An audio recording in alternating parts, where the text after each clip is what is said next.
What's going on, everybody, and welcome back to Comic Breakdown. In this video, we are jumping into Green Arrow issue number 7. And I gotta say, if you're not reading Green Arrow and you're a fan of DC Comics, you really should be reading this comic. Now, behind everything, we have seen that Amanda Waller has been plotting. We don't know what she's up to, but we can assume it's some kind of scheme to get rid of superheroes. And almost no comics across the board have really touched on this. Green Arrow is hugely focusing on this. So if any storyline right now, any series coming out from DC is pushing Dawn of DC forward, the current initiative that we're currently in, that story is Green Arrow. They're being very cloak and dagger on what this is all going to lead to, but the stepping stones that get there are all picking up right here in Green Arrow. And now that he's back on Earth Zero, Green Arrow is going to figure out exactly what is going on. So make sure you guys have subscribed to the channel, make sure that you like this video, and with that being said, let's dive into this breakdown. Alright gang, so as we dive into this issue, we pick up with Green Arrow returning back to the Hall of Justice. Now, after everything that he's been to, he's showing up here. One, because he's checking in, but two, because Roy is missing. He wants to fill the league in on everything that is ongoing, and maybe get some help from them. The problem is, there's nobody at the Hall of Justice, and he has no idea where the Justice League is. The first person he goes to talk to, of course,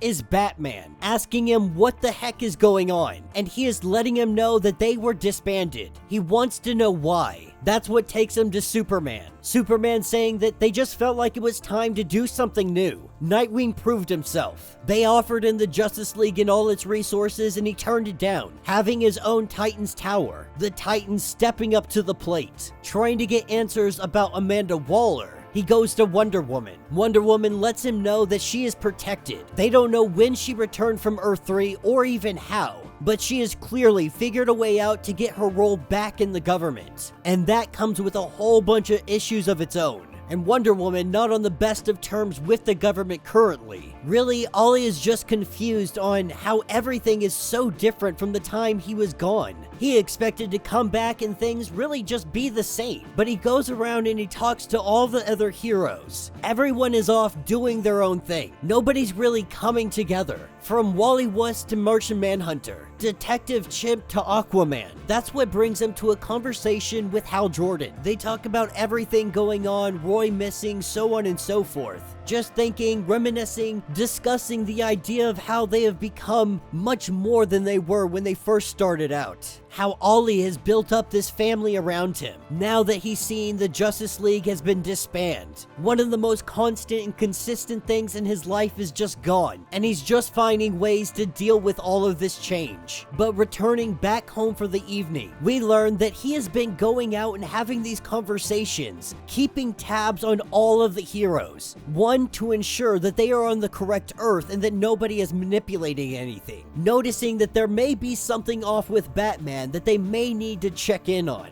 Now, Connor's not really sure if he wants to be spying on all the friends, on all the superheroes, but Ollie needed to be sure that there was nothing amiss, and he's still not convinced. He's sure that they're on the right Earth, but he thinks that something is up. He thinks Amanda Waller is doing something bigger here. He doesn't buy this whole disbanding the Justice League. In his mind, something isn't adding up, and it all starts with Amanda Waller. He wants to know what she's up to. She made a deal with Merlin and he needs to know why. She's making big moves out there. She has always hated heroes, and so he thinks that all of this is connected to her. The whole reason the Justice League disbanded has something to do with her meddling. But right now, he's got much bigger issues, because watching from the rooftop is onomatopoeia. And that will be the end of this issue. So let me know what you guys think down in the comments. This was a really good and really revealing issue. A great conversation between Hal and Ollie, talking about their lives, the things they have done, and the life that Ollie has built around him. But the revealing part about all of this is that Amanda Waller may be having a much bigger role in what's going on. Ollie is proposing the idea that the Justice League disbanding wasn't necessarily their idea, that she manipulated something in some way and forced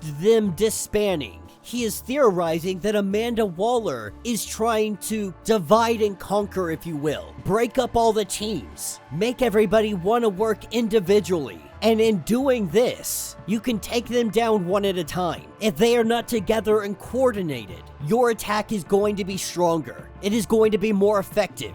Like I said, DC Comics is being very cloak and dagger with what they're doing with Amanda Waller. They are giving up little to no detail on the organization she works for, on what she's up to, what she's scheming, and what she's planning. And nobody has seemed to be interested on what she's doing, why she's back, or anything of that nature. In fact, Wonder Woman just gave us the most information that we have gotten in months. One thing is for certain, if we're gonna get any details about what is actually happening, it's gonna happen here in the pages of Green Arrow. I, for one, am very excited to see what the future holds for Oliver Queen and family. But let me know what you guys think. Let me know your thoughts. Let me know your theories. If you want to get caught up on everything going on with this series, go ahead, check out the link in my description as well as the top of this video. It's gonna get you completely caught up on everything going on with Green Arrow. If you want to support the channel, you can always do so by joining the channel membership, much like Patreon, having multiple different tiers, from $1 to $50, from loyalty badges to comics every single month. Not only are you helping out the channel tremendously, but you are getting tons of perks in the process. If you are unable to do this, do me a favor, subscribe to the channel, like this video, hit that notification bell, and with that being said, until the next breakdown.